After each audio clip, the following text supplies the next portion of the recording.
Sa korban on iya. Udah tiduran aja gini. Udah telungkup artinya iya, ya? telungkup gini. Udah dibacok, udah di baseball, dianiaya, saya berdiri lagi teh.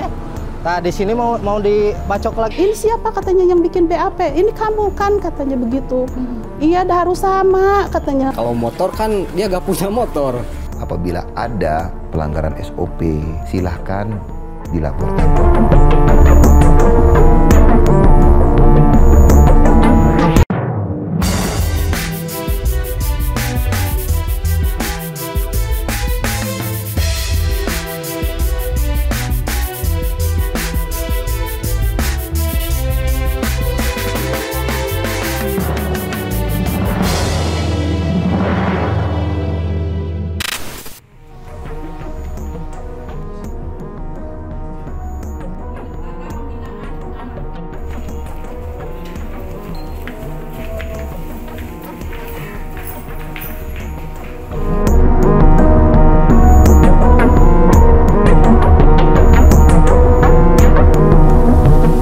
November 2024 atau Minggu sekitar pukul 2 dini hari, pengeroyokan terjadi di Jalan Mayor SL Tobing Mangkubumi, Tasikmalaya, Jawa Barat, pemirsa, yang melibatkan 10 orang, di mana informasinya 4 orang diantaranya ini adalah anak di bawah umur.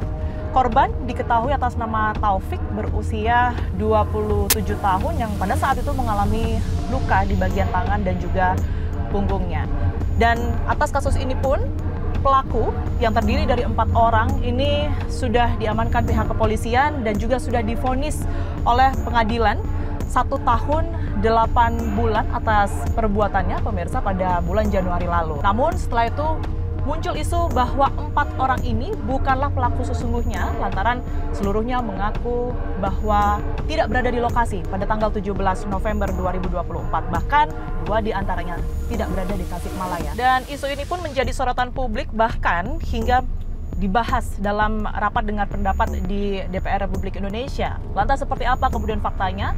Saya akan mengarah ke rumah korban Taufik, pemirsa, dan kemudian akan mengarah ke TKP kejadian untuk mengetahui secara langsung seperti apa kemudian ini kronologi kejadian pada tanggal 17 November 2024. Saya Tiara Harahap, Anda menyaksikan Fakta.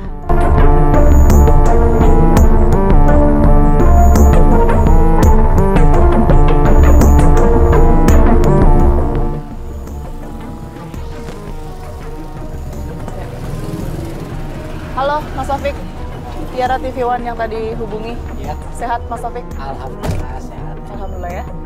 Ini kalau kita mengarah ke TKP, kurang lebih berapa jauh Mas Taufik? Kalau dari sini ke TKP 5 menit. 5 menit, oke. Jadi nggak begitu jauh ya pemirsa kalau dari rumah korban Taufik ini mengarah ke titik kejadian di mana informasinya Mas Taufik ini mengalami pengeroyokan, begitu ya Mas ya? 5 menit dari rumahnya.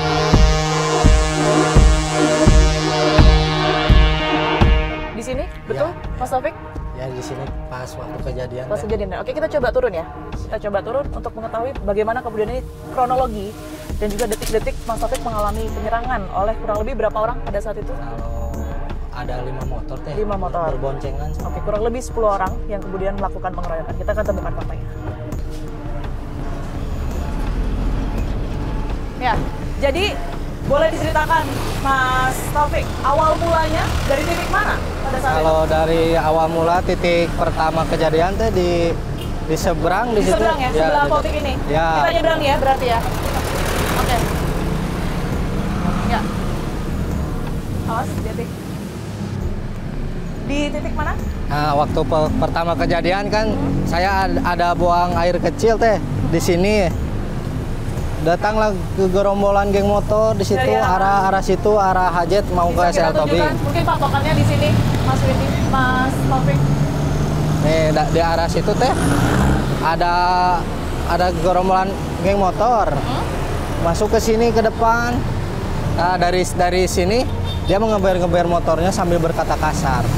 Nah, Apa yang sempat terucap pada saat itu? pas waktu diucap sama geng motor itu gitu. Kenapa tiba-tiba mereka mengatakan hal-hal itu ya ke Mas Taufik ya? Saya kurang hafal teh, kan saya gak kenal sama pelaku. Oke, sama sekali dari Nggak, kurang lebih 10 orang yang tadi. Nggak pada kena soalnya Mas Taufik semuanya di sebutkan, masker teh. Semuanya pakai masker. Oke, pakai helm? Pakai helm semuanya komplit. Helm berpasangan juga pakai helm. Oke. Setelah itu mereka melintasi jalanan ini. Ya, ini Posisi Mas Taufik berdiri di mana? saya posisi di sini teh, Masih masih di di sini. Teman saya di depan di sini. Oke. Setelah itu, Adalah segerombolan geng motor jalur ke sini, di sini ngeber-geber dan sambil ngelemparin batu teh. lempar batu ke arah mana? Ya ke arah saya di sini. Di sini. Ya, Oke. ngelemparin batu. Nah, sama teman saya dibilang, "Woi," gitu doang. Putar arah di depan teh. Di depan itu putar balik. Pas waktu kejadian saya Oke, kita harus berhati-hati untuk kemudian ini menunjukkan titiknya agar tidak mengganggu pengendara pas waktu lalu lintas di sebelah kanan. kejadian saya pas di baseball doang di sini teh. Di sini. Ya sama teman saya berdua jatuh di sini. Ya. Nah. Awal mula di titik ini Ya. itu dipukul dengan Stick menggunakan baseball. apa? Stick baseball. Ya, stick baseball. Kalau di sini teh sama teman saya di stick baseball sama berjatuhan. Di Sama- bagian mana, Mas Taufik? Ini belakang. Di belakang. Ya Oke. punggung, sama kayak dibacok di punggung. Oke. Setelah itu? Nah, setelah itu saya mau berdiri lagi sama teman saya. Saya dikejar teh. Waktu pas kejadian dibacok itu di sana, di depan. Di sini. Ya, Jadi Mas Taufik dan temannya tadi ya. ya di sini jatuh dulu Ini teh. lari? Lari ke sini, saya dapat lagi di sini di baseball lagi satu kali. Oke. Di sini di baseball satu kali saya jatuh lagi teh. Nah di situ langsung pas saya jatuh langsung dicerulit dibacok. Ada berapa orang yang pada saat itu membawa stick baseball? Kalau bawa stick baseball kelihatan saya satu teh. Jadi di sini sudah jatuh lagi. Sini jatuh teh, saya di baseball, dianiaya, dipukul. Di sini juga pas waktu saya dibacok. Saya udah jatuh di sini pas mau berdiri lagi. Posisinya mohon maaf, Mas Taufik, bisa dipraktekkan ya posisi Mas Taufik pada saat itu sudah Kalau seperti apa? ini ya teh, udah tiduran aja gini. Heeh. Udah Telungkup artinya iya, ya? telungkup gini. Mereka Di situ. dari arah kanan kiri atau bagaimana? Kan dari situ teh ngejar saya. Oke. Ngejar saya pakai motor. Saya jatuh lagi di sini. Di sini tak udah dibacok, udah di baseball, dianiaya, saya berdiri lagi teh. Nah, di sini mau dibacok lagi sama pelaku. Oke. Mau dibacok lagi arah dada tapi saya menangkis itu cerulit. Saya tangkis dan saya membuka maskernya. Membuka masker pelaku yang membacok saya. Ingat tidak seperti apa kemudian wajah masing-masing orang yang pada saat itu? Karena kan hanya satu ya yang kemudian dibuka maskernya. Kalau masalah semuanya saya gak tahu teh, soalnya semuanya pakai masker. Oke. Jadi saya gak tahu ciri-ciri yang mukanya yang lain. Kalau yang membacok saya tahu jelas teh. Baik, sedangkan kan untuk saat ini Mas Taufik ini kan ada 4 orang yang kemudian ditetapkan sebagai pelaku begitu ya. Sementara yang dibuka maskernya oleh Mas Taufik ini hanya satu. Bagaimana kemudian Mas Taufik yakin bahwa 3 lainnya ini betul-betul pelaku juga? Saya kan teh pas waktu kejadian saya gak pingsan, saya masih normal teh. Pandangan saya kan jelas. Pas buka masker saya jelas teh ciri-cirinya itu helmnya pogo. Ya. Ada rambut warna merah teh. Ada rambut pirang. Nah, rambut pirang yang ngebacok saya. Oke, saya punya bukan contoh, saya punya foto ya, foto dari masing-masing pelaku, Mas Taufik.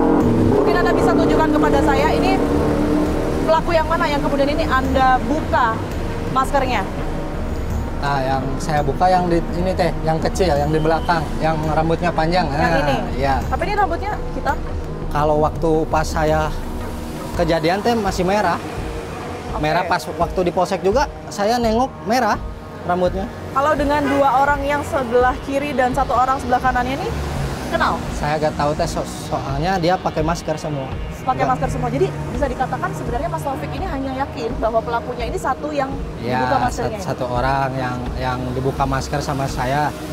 Itu yang benar-benar saya ingat itu teh. Kalau 3-nya Anda masih ragu juga? Kalau yang Atau seperti 3-nya kan semuanya pakai masker, tapi kan segerombolan itu teh teman-teman dia Oke. pas waktu kejadian. Jadi sebenarnya bisa dikatakan juga untuk 3 orang lainnya ini masih pertanyaan begitu ya, apakah betul orang yang sama pada saat malam pengeroyokan atau tidak? Ya kalau masalah itu teh kalau yang 3 kan teman saya mengenali dan ada ciri-ciri video yang waktu pas ada warga.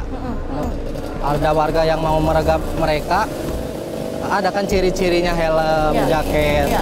celana. Kalau masalah muka saya nggak tahu. Kalau yang 3 mah. Oke, jadi ada 4 orang. Kalau dari keterangan Mas Taufik tadi sama sekali tidak pernah mengenal. Enggak. Sekalipun mungkin teman-temannya Mas Taufik tidak pernah melihat Iya. mereka sama sekali. Nggak. Saya paham bahwa pada saat itu kejadiannya sudah cukup lama ya, bulan November. Tapi kalau melihat TKP saat ini, masih ada bekas-bekasnya nggak, Mas Taufik, yang mungkin Mas Taufik kenali? Karena informasinya bahkan sampai ada bekas darah ya. Ya nih, ini teh yang bekas darah pas waktu sebelum saya ke rumah sakit. Nih. Ini, Iya ini. mohon maaf yang ini. Iya. Saya kan Ini duduk bukan di kotoran ya, berarti ya? Iya. Anda yakin ini bekas darah ya? Iya teh. Soalnya saya kan duduk dulu di sini agak pusing. Oke, setelah itu sempat terjadi cekcok nggak antara warga dan juga para pelaku ini? Waktu pertama ada warga, dia masih cekcok teh sama warga juga. Mau melawan warga juga. Tapi udah kebanyakan warga, mereka melarikan diri. Oke. Masih ada bekas-bekas lukanya Ada. saat ini? Mas Taufik boleh ditunjukkan? Kalau ini yang pas waktu nangkis saya teh. Ini ya? Ini 15 jahit hampir putus kata dokter. Nah kalau ini dilihat aja. Boleh.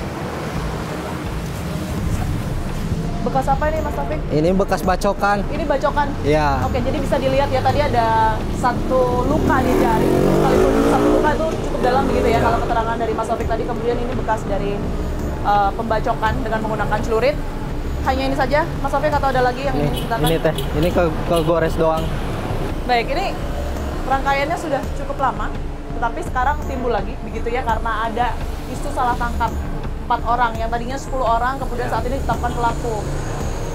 Respon dari Mas Taufik sendiri seperti apa? Kalau masalah respon dari saya teh, saya mau menanyakan yang 5 anggota lagi, 5 orang lagi itu kemana? Kalau masalah itu, kalau kan semuanya teh 10 orang, Oke. 10 orang hampir semua menganiaya saya. Semuanya itu? Semuanya artinya? saya udah dikepung, udah. Jadi Anda bisa dikatakan tidak terima karena dari 10 orang itu hanya 4 yang ditetapkan Iya. sebagai pelaku. Ya, kalau itu. Mas Taufik, terima kasih banyak atas keterangannya. Semoga hal ini tidak terjadi lagi, dan sekali lagi mungkin untuk mengungkap keadilan ya, karena saat ini kasusnya juga masih menuai pro dan kontra, melihat siapa sebenarnya pelakunya gitu, karena ada juga narasi salah tangkap yang kemudian ini beredar. Terima kasih sekali lagi Mas Taufik. Kamu takut-takut katanya, kenapa kamu? Nah, ini siapa katanya yang bikin BAP?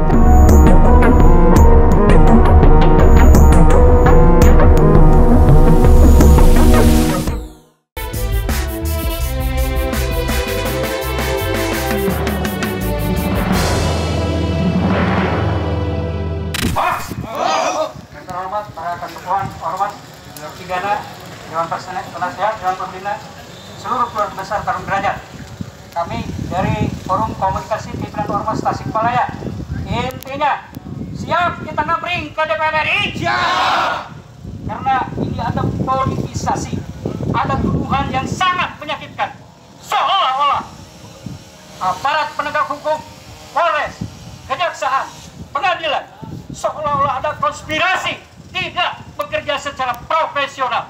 Sekarang tim Fakta akan menemui 2 orang tua terpidana, pemirsa, yang kemudian ini akan menceritakan apa yang sebenarnya meyakinkan mereka bahwa anak mereka ini tidak ada dan juga tidak terlibat dalam aksi pengeroyokan yang terjadi pada 17 November 2024. Kita akan temukan faktanya.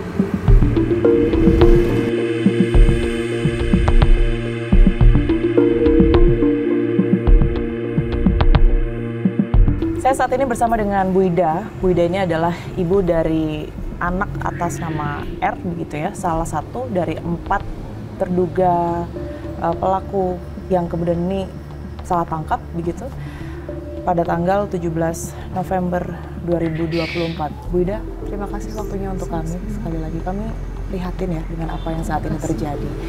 Boleh saya minta Bu Ida untuk kemudian ini menceritakan ya, sebenarnya awal mula anak ibu R ini kemudian diamankan atas kasus kekerasan pada saat itu, pengeroyokan. Ini seperti apa ceritanya, Bu Ida? Sebenarnya anak saya pas kejadian itu tidak ada di sini karena anak saya ada di Jakarta bersama saya. Anak saya berangkat ke Jakarta dari tanggal 24 September 2004 pulang itu tanggal 28 November, penangkapan tanggal 30. Setelah itu memang dia sama kakaknya, jadi kakaknya cuma diberitahu tuh pas hari Minggu tanggal 1 jam 7 harus nanda tangan katanya. Jadi selama ini anak saya tidak ada yang mendampingi dari keluarga maupun dari pihak PH. Saya bisa bertemu sama anak saya tuh karena saya sakit. Saya baru bisa bertemu tanggal 3 Desember pas ada petugas Bapas waktu itu di kantor itu Kapolres ya. Pas saya datang ke situ ketemu anak saya, dia meluk nangis gitu kan. Terus saya dipanggil sama Bapas sama anak saya berdampingan. Saya lalu ditanya, "Ibu tahu kenapa anak ibu berada di sini?" "Tidak tahu," kata saya, "karena saya baru pulang, Bu." Ya udah katanya, "Silakan duduk, saya bacakan dulu hasil BAP-nya." Lalu dibacakan oleh beliau ya, Ibu Martini. Dibacakan, setelah dibacakan saya bertanya karena saya pikir pas kejadiannya itu pas anak saya pulang ya. "Maaf Bu, saya mau bertanya tanggal berapa kejadiannya?" kata saya gitu. "Tanggal 17, 2 minggu ke belakang," katanya gitu. Terus ada polisi yang "Tanggal 17 Bu," katanya. "Maaf Bu, kalau tanggal 17," kata saya, "anak saya ada di Jakarta sama saya." Terus Bu Martini bertanya sama anak saya, "Rapa?" katanya. "Betul, betul Bu. Kenapa kamu," katanya, "memberikan BAP ini?" katanya. "Ini detail banget loh kamu mengakui," katanya, "bahwa kamu itu yang memegang baseball," katanya begitu, kata ibunya. Anak saya nangis, "Takut," katanya gitu. "Mama takut," katanya. "Adek," kata saya, gitu kan, saya suruh manggil dia adek gitu kan. "Adek, kenapa kamu mengakui gitu kan? Kamu kan di Jakarta sama Mama." "Iya Mama." "Terus kamu ngapain itu bikin BAP mengakui itu?" "Takut Mama," sambil nangis. Terus kata Bu Martini, "Kamu takut-takut," katanya. "Kenapa kamu?" "Nah, ini siapa," katanya, "yang bikin BAP?" "Ini kamu kan," katanya begitu. "Iya, dah harus sama," katanya, kata anak saya itu harus dengan polosnya. "Harus sama," cuman bilang harus sama sambil melirik teman-temannya. Katanya, "Kamu jangan melirik teman-teman kamu. Coba saya lihat," katanya, "saya yang lagi nanya kamu," katanya gitu. Terus saya tanya lagi, "Adek, kamu itu kenapa? Kamu diapain?" "Mama takut," katanya, tetap nangis. "Mama takut," katanya. "Coba kamu lihat di antara polisi di sini siapa," katanya, "diapain kamu," katanya gitu. Anak saya nunduk sambil nangis waktu itu. Terus kata saya, "Bu, kalau anak saya memang ada di Jakarta tanggal 17, saya berani sumpah atas nama Allah, agama saya agama Islam, sok datangin," kata saya, "Al-Quran. Anak saya mah ada di Jakarta sama saya," kata saya begitu. "Anak saya titipin di bengkel, baru masuk dari tanggal 14. Kerja. Okay. Kata saya, "Baru tanggal dari 14 ya? Belum dapat uang Ibu, makan sama apa-apa dari saya," kata saya begitu. "Ibu punya saksi lain?" katanya gitu. "Ada, tetangga saya." Waktu itu saya telepon Ibu Nani, suruh nelpon. Dan Bu Nani juga ditelepon nama polisi. "Ya," katanya, "memang anak Rapa ada di sini, bahkan makan juga itu waktu tanggal 17 di rumah saya," katanya gitu, kata Bu Nani. Sudah itu, bahwa masih ada lagi saksi Bu, ada Pak RT dari sini, saya bawa Pak RT. Pak RT pada saat di rumah Ibu ini? Iya. Atau pada saat di Jakarta? Bukan, di sini, di Tasik. Karena yang memegang kunci rumah saya itu Pak RT. Jadi rumah Ibu kosong? Kosong, kata saya begitu. Panggil Pak RT-nya, dipanggil Pak RT di. Jadi di tanggal 28 November tersebut pulang. Anak Ibu pulang ke Tasik ya? Iya. Bersama Ibu juga? Enggak, saya masih di Bekasi, kata saya juga. Saya kan sakit waktu itu. Makanya saya baru bisa nemuin anak saya itu tanggal 3 November. Makanya kalau ada yang mengatakan anak saya pas di BAP ada pendampingan orang tua, itu tidak ada. Pada tanggal 17 November, kemungkinan bahwa anak Ibu mungkin barangkali meninggalkan Jakarta untuk kembali ke Tasikmalaya, kemudian terlibat dalam aksi apa seperti yang dituduhkan. Ini mungkin tidak? Tidak, karena kan saya pernah datang ke pihak bengkel ya, untuk meminta kesaksiannya bahwa tanggal 17 itu memang ada di sana anak saya. Kalau anak saya untuk pulang ke Tasik itu tidak memungkinkan, soalnya dari mana uangnya? Makan aja kan dari saya. Dia itu belum menerima gaji, cuman baru berapa hari kan dikerja di bengkel tuh, dari tanggal 14, 15, 16, 17, berarti kan baru 4 hari itu. Barangkali ada bukti ya yang kemudian Ibu Ida tunjukkan kepada kami. Ini foto saya tanggal 17 di Warkop, karena kan anak saya pulang dulu waktu itu. Saya izin pinjam sebentar ya Bu ya. Iya, saya silakan. tunjukkan ke kamera. Ini foto Bu Ida ya dengan R. Iya. Anaknya di tanggal 17 Tanggal ya, Bu, ya? 17. Bisa ditunjukkan tanggalnya mungkin Ada, di sini? ada. Sebentar. Tanggal 17 itu hari Sabtu ya? Oh, Hari Minggunya. Hari Minggu. Nah ini kan tuh Oke. tanggal 17 tuh. Baik, Ya. jadi ini terlihat jelas di sini bahwa dokumen foto ini tersimpan di galeri handphone Bu Ida, begitu ya. Di sini tertulis tanggal 17 November kemarin, dan ini foto yang terlihat begitu ya. Jadi Saya keterangan begitu. Ibu ini bahwa R ini tidak ada di lokasi, artinya Iya. tidak ada di Tasik begitu ya pada saat hari kejadian. Ini bukti penguatnya hanya foto itu tadi Iya. dan juga saksi Ada fakta. saksi fakta, terus video yang dari bengkel, pihak bengkel Video apa itu? memberi kesaksian bahwa memang Rafa ada di dia Oke. dari jam 8 sampai jam 7 gitu. Pemilik Ada. bengkelnya artinya mengakui bahwa di tanggal iya. itu ada Bahkan anak Ibu ya? ya beliau juga katanya, Bu, kalau ada yang Bu datang ke saya siap katanya, Bu. Tadi Bu Ida sempat menceritakan kepada kami bahwa di tanggal 28 November ini Rafa sudah kembali ke Tasikmalaya. Tasik. Betul ya Bu ya? Iya. Nah, itu seperti apa ceritanya sampai pada akhirnya Rafa diamankan oleh pihak kepolisian di tanggal 30? Tanggal 29 anak saya itu lagi COD. Jadi dia pergi sendiri ke tempat yang jualan seblak itu karena yang mau belinya tukang seblak katanya. Pas lagi itu datang mobil, bawa lah. Tapi pas ke rumah menjemput P kan kakaknya bertanya, ada apa ini? Gitu kan. Ada apa Pak? Katanya. Oh, saya pinjam dulu katanya. Saya soalnya R mau ditanyain keterangannya, kesaksiannya. Itu Cuman didampingi Bu? Tidak, langsung dibawa. Nggak ada pendampingan Nggak sama ada. sekali ya? Kata saya juga nggak ada pendampingan. Pas itu dikasih tahu, itu kan tanggal 30. Tanggal 1 jam 7 baru nelpon kakaknya, disuruh datang ke Kapolres. Datang ke Kapolres, disuruh nanda tangan. Terus kakaknya Tanda tangan apa? tidak tahu ya, kakaknya katanya suruh nanda bukan tangan. Ibu yang tanda Bukan, tangan, ya? kan karena saya masih di Jakarta. Oke. Kata kakaknya, ini kenapa katanya gitu. Adik saya baru pulang dari Jakarta sama saya katanya. Gitu. Katanya ini kan ada pembacokan katanya. Siapa yang ngebacok? Malahan kakaknya Kami juga dengar bahwa memang sudah ada putusan Iya. yang kemudian ini menghasilkan keempat orang ini dibebaskan untuk sementara waktu sebelum pada akhirnya ada vonis selanjutnya. Ini seperti Iya. apa, Bu Ida? Yang Anda tahu? waktu itu kan memang sudah ditolak ya, itu emang apa namanya dari pihak jaksa itu ya udah tidak sah, udah di hakim udah menjatuhkan ini apa namanya dibebaskan, gitu kan, anak-anak dibebaskan, tapi itu tidak berselang lama. Ketika kami mau kan anak-anak dikembalikan lagi ke Kapolsek gitu ya, kata Pak Jaksa katanya tunggu saya mau bikin surat pencabutan itu ya, katanya. Kami menunggu di Kapolsek sampai sore, tiba-tiba grup Tarung Derajat itu pada datang ke situ ke Kapolsek. Kami mundur semua ibu-ibu karena kami nggak mau ya berselisih dengan mereka gitu. Kami mundur, kami diem di warung waktu itu. Lalu pihak kami menelepon pihak jaksa, Pak gimana? Ini malahan katanya ada Tarung Derajat ke sini, ada apa lagi? Kata pihak kami, ada apa lagi? Katanya. Ya udah mundur dulu lah Pak, katanya. Jangan di situ. Ya kami mundur semua. Tiba-tiba jam maghrib, telepon ada penahanan baru. Dan jam 7 kami berkumpul di rumahnya Bu Yulida ya. Anak-anak itu seolah-olah diantarkan dulu ke kami, cuma 10 menit berpelukan dengan kami, lalu dibawa lagi. Coba, gimana saya nggak pada nangis? Ya Allah, ini apa gitu kan? Anak-anak kan tadi udah dinyatakan bebas, tapi kenapa sekarang dibawa lagi, ditahan lagi dengan itu yang sama gitu kan? Saya berani disumpah, kata saya, anak saya ada di Jakarta. Jadi sekarang harapan Ibu Ida atas ini semua seperti apa? Karena kita ketahui proses pun masih terus berlanjut ya.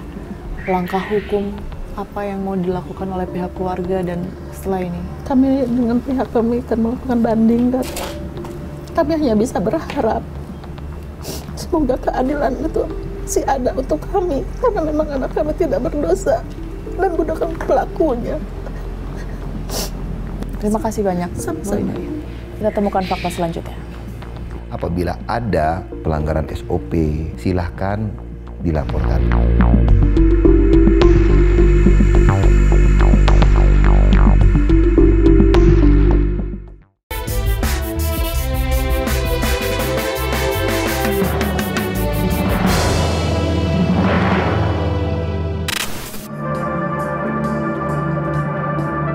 sampai di rumah Ketua RT, Pak Denis. Assalamualaikum. Sehat Pak? Alhamdulillah. Maaf ganggu waktunya ini Pak. Akhirnya ketemu rumah Pak Denis ya. Kemarin saya hubungi Pak Denis, Pak RT, untuk mengkonfirmasi sih Pak sebenarnya mengenai salah satu anak ya, inisial R, yang saat ini terlibat hukum begitu, karena ada dugaan terlibat dalam pengeroyokan. Nah, saya dapat info Pak RT dari orang tua korban, Bu Ida gitu ya. Kalau di tanggal 17 November ini pelaku ini informasinya pergi dengan ibunya ke Jakarta. Emang lagi gak ada kalau tanggal 17 mah. Lagi gak ada di sini anaknya. Pulangnya itu tanggal 27 malam sampai ke sini tanggal 28 pagi. 28 November. Iya. Oke. Jadi itu informasi kan nitipin kunci ya ke Pak RT ya? Iya. Itu nitipin kuncinya di bulan apa? Terus pagi Di atau siang? bulan September. Tanggalnya lupa ya? Ya, tanggalnya lupa. Oke. Ya. Mbak cerita nggak waktu itu kepentingannya apa? Ya enggak, mungkin? disuruh kakaknya, suruh berangkat ke Jakarta. Gitu, sama ibunya suruh. Terus saya pegang kuncinya. Udah. Ya, saya titipin ke travel itu anaknya. Jadi kalau Pak RT yang pesenin travel, Pak RT lihat ya R ini pergi naik travel itu. Soalnya dari sore dititipin di rumahnya itu supir. Dari sore tuh. Pasti ya bahwa R ini nggak ada di rumah. Emang ya. Nggak sempat pulang Pak. Ya, saya emang kalau mungkin kalau pulang nggak tahu ya. Tapi kan ini rumahnya kan dikunci. Kalau setahu saya mah emang nggak ada di sini. Gitu. Memang nggak ada di sini sampai akhirnya pulang di tanggal 28 itu. Dan rumahnya kosong ya Pak ya? Nggak ada siapapun. Kosong. Kalau Pak RT lihat R ini sekarang terlibat permasalahan hukum, responnya seperti apa? Percaya nggak kalau dia melakukan itu?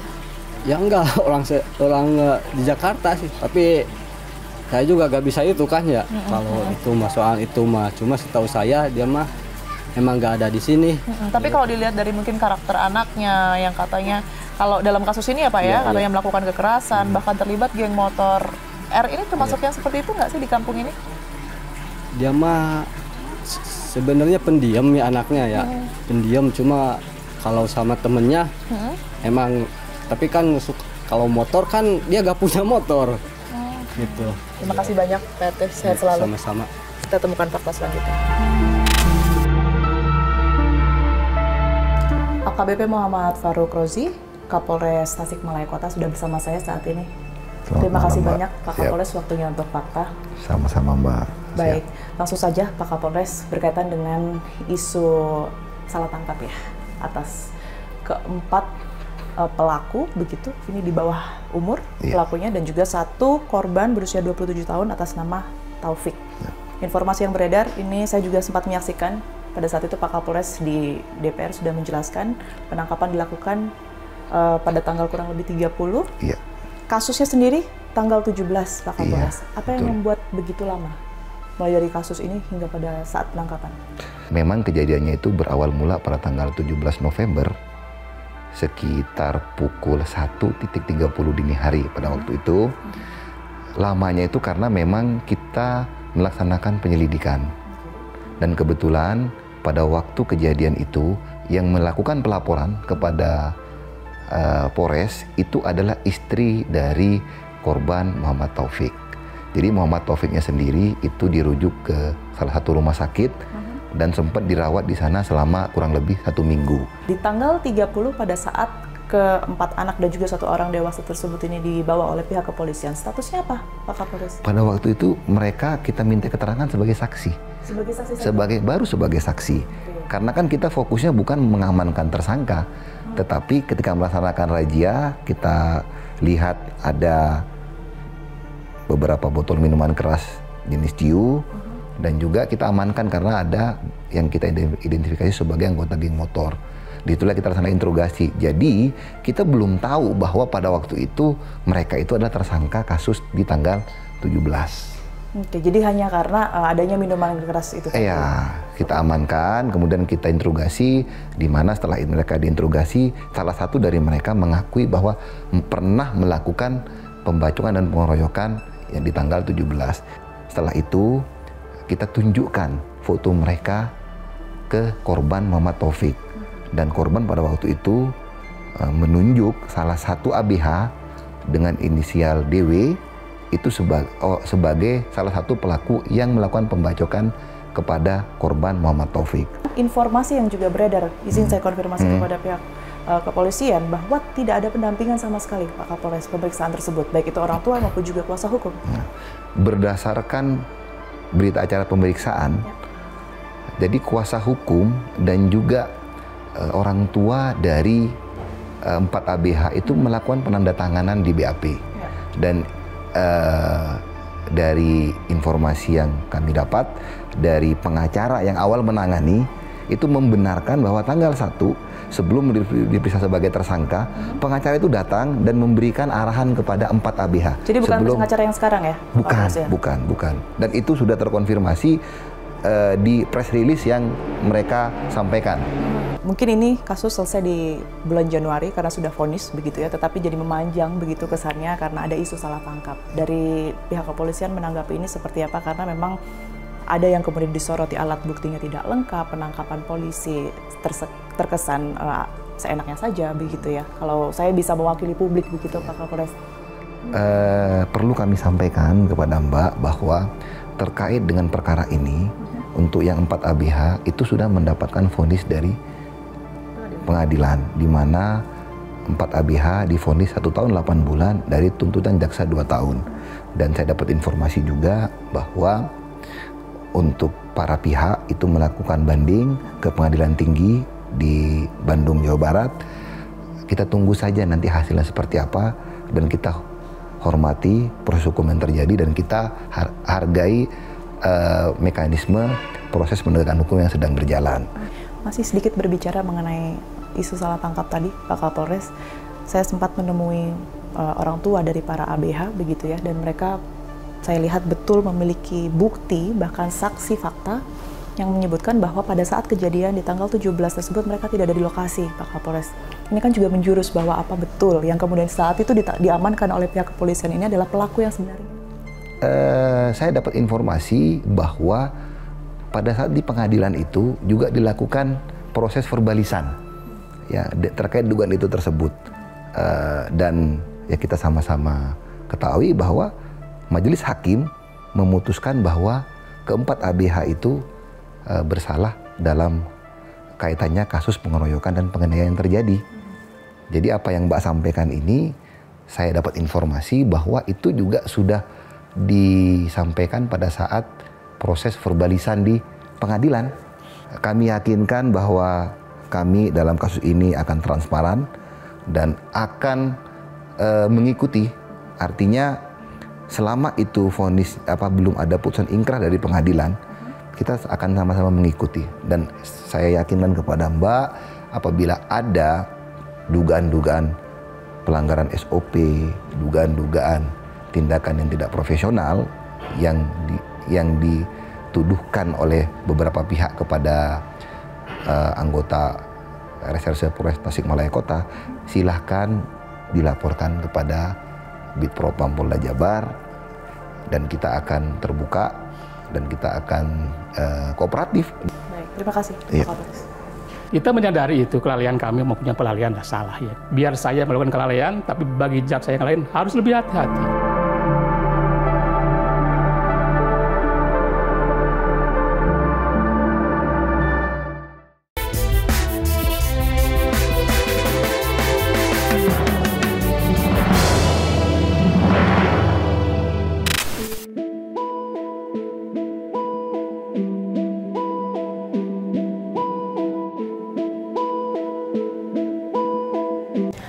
Saya saat ini sudah bersama dengan Jaksa Penuntut Umum, Pak Ahmad Siddiq, yang juga didampingi oleh tim dari Kejaksaan. Pak Siddiq, terima kasih waktunya untuk kami. Terima kasih sama-sama. Baik, saat ini nampaknya saat ini pihak dari Kejaksaan tengah disorot ya Pak ya. Muncul bahwa adanya narasi salah tangkap begitu Pak Siddiq karena adanya kasus pengeroyokan ya terhadap satu korban yang kemudian ini melibatkan 4 orang anak. Informasinya dan juga tanggapan Anda seperti apa, Pak Siddiq? Kalau kaitan salah tangkap itu sebetulnya domainnya itu di wilayah penyidik. Kami jaksa ini kan menerima berkas perkara dari penyidik. Tentunya kan tidak perlu kita ngecek ke lapangan. Kita melihat di berkas perkara itu keterangan anak, keterangan saksi anak, juga keterangan saksi korban. Korbannya masih hidup nih, nggak mati loh. Korbannya masih hidup. Itu ada rangkaian persesuaian gitu. Saksi anak juga menerangkan pengakuannya memang telah melakukan perbuatan itu. Anak juga sama melakukan perbuatan itu.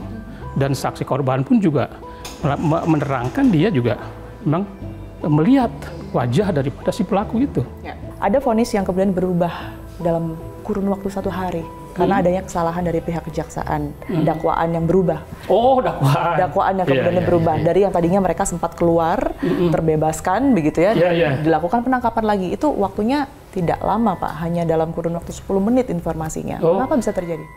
Kalau 10 menit sih tidak ya. Ketika putusan sela dijatuhkan oleh hakim, karena eksepsi dari penasihat hukum itu diterima oleh hakim, karena ketika kami langsung merenvoy dakwaan waktu itu berkaitan dengan tempus dan lokus atau tempat dan waktu kejadian. Jadi saya langsung renvoy di situ. Artinya perbaiki langsung di persidangan pada saat dibacakan surat dakwaan. Kemudian hakim meminta tanggapan dari penasihat hukum apakah renvoy ini bisa diterima atau tidak. Karena penasihat hukum tidak menerima renvoy dari kami kan, akhirnya diputuskan oleh hakim dengan putusan diterima eksepsinya, sehingga anak itu harus dikeluarkan juga dari tahanan rutannya kan begitu di Polsek Tawang. Ya kita harus melaksanakan putusan dari pengadilan. Dan karena ini sifatnya bukan masuk ke pokok perkara, dalam ketentuan itu perkara yang belum masuk ke pokok perkara bisa dilimpahkan kembali ke pengadilan. Bahkan dalam sidang putusan sela itu hakim juga menawarkan kepada jaksa, Pak Jaksa, apakah mau mengajukan keberatan ke pengadilan tinggi atau mau melimpahkan kembali berkas perkara? Ya sudahlah, kalau masalah tempat dan waktu kan bisa langsung direnvoy. Kita pulang ke sini dulu langsung. Jadi yang salah ini poin apa? Tempat dan waktu saja. Tempat dan waktu saja. Harusnya itu ada di kasus apa, Pak Sidik? Ya kebetulan dalam waktu yang bersamaan saya melimpahkan perkara yang dewasa, yang perkara yang sama lah jenisnya kan gitu ya. Pengeroyokan juga. Kita menyadari itu kelalaian kami mempunyai pelalian salah ya, kesalahan kami menyadari. Tapi bagi saya sebagai jaksa yang sudah beruban bisa menjadi hikmah bagi semua aja lah. Biar saya melakukan kelalaian, tapi bagi jaksa yang lain harus lebih hati-hati. Baik, Pak Sidik, terima kasih banyak atas waktu dan juga penjelasannya. Semoga bisa terbuka lebar ya sebenarnya, karena memang terakhir saya dengar mereka mengajukan banding. Ya, banding, tinggal nunggu putusan banding saja. Putusan banding, begitu ya. Semoga ini bisa terbuka seadil-adilnya. Terima kasih banyak sekali. Sama juga kita perlu seadil-adilnya juga lah. Baik, baik. Kita temukan fakta selanjutnya. Saya saat ini sudah bersama dengan Ketua KPAID Kabupaten Tasikmalaya, Pak Ato Rinanto. Terima kasih waktunya untuk kami. Terima kasih Mbak, sudah berkenan. Sehat ya, Pak Ato ya? Alhamdulillah, sehat. Berbicara mengenai kasus 4 orang anak di bawah umur ya Pak Ato ya? Karena kebetulan mereka umurnya ini berkisaran di 16-17 tahun, begitu ya. Dan saat ini terlibat dalam kasus pengeroyokan. Narasi yang kemudian muncul ini adalah salah tangkap.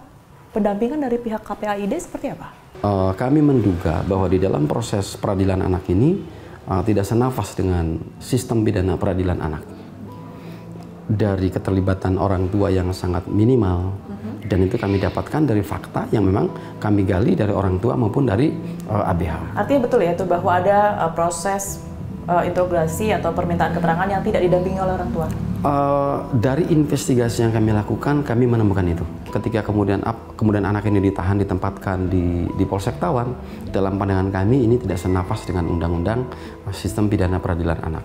Apakah anak boleh ditahan? Tentu boleh, tetapi hak-haknya tidak boleh diabaikan, harus tetap terpenuhi. Terus kemudian apa lagi? Hak apa yang tidak terpenuhi di sini, Pak Ato? Saya membaca hak pendidikan tidak dipenuhi. Seharusnya di tahanan anak? Seharusnya tetap terpenuhi dalam kondisi apapun. Kemudian yang kedua bahwa diatur di dalam undang-undang sistem pidana peradilan anak, anak itu harus dititipkan di LPKA. Gitu. Dan kalau di Priangan Timur itu adanya di Pangandaran. Kenapa tidak dilakukan di situ? Makasih banyak perspektifnya, Pak Ato. Vonis bersalah dan hukuman 1 tahun 8 bulan kepada 4 orang anak. Tasikmalaya masih terus menjadi pro dan kontra. Orang tua para terpidana yakin bahwa anak-anaknya adalah korban salah tangkap dan tidak pernah terlibat dalam aksi pengeroyokan tersebut. Di sisi lain, pemirsa, Kejaksaan menyampaikan permohonan maafnya karena kesalahan penulisan yang menyebabkan para terdakwa yang sempat bebas kembali dilakukan penangkapan. Sementara kepolisian menyebut pihaknya terbuka menerima bukti jika benar adanya dugaan adanya salah tangkap, penganiayaan, dan ketidaktepatan dalam proses penyelidikan atas kasus ini.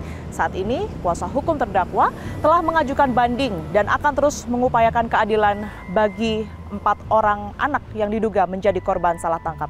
Saksikan Terus Fakta setiap hari Senin pukul 20 waktu Indonesia Barat, hanya di TV One.